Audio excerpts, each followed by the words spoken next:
Lexie! I pulled Hades to a stop as the crowd continued to move around us.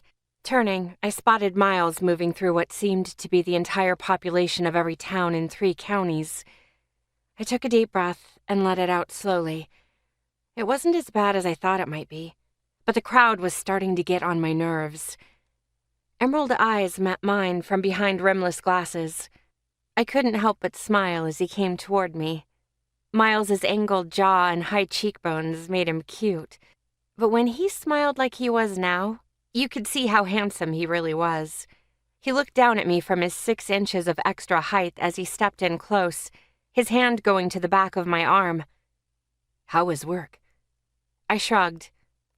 "Not bad, but not great."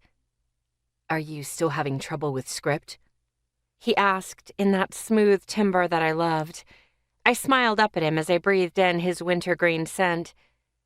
"Yeah, Megan says I need to practice more. How is physical therapy?" He gave me a sheepish grin. "It was all right." "Oh?"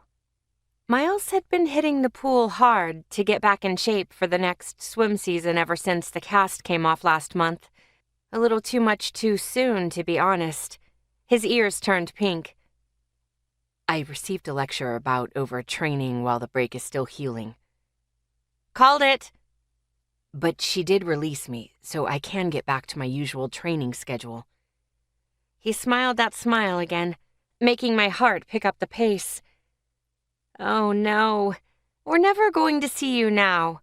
Hades pulled on the leash, making me look down and give him scratches on his head. "You're going to turn into Frogman, aren't you?" "No, I have a better reason not to train all the time."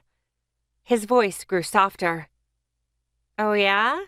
What's that?" I lifted my head and met his amused eyes. He just smiled down at me, his fingers running lightly up the back of my arm. His silence had me going back over what he said. My face caught fire. "Oh," he chuckled. "The twins were right. That is a fun game." I playfully narrowed my eyes at him before we started walking through the crowd. "Have you seen them?" Hades stayed to my left, keeping everyone a good 3 feet away. It helped that he was enormous now. Fully grown, his head was at my hip, and he weighed over 100 pounds of muscle. And wrinkles. My baby was still my wrinkly ball of love. Only now he was huge.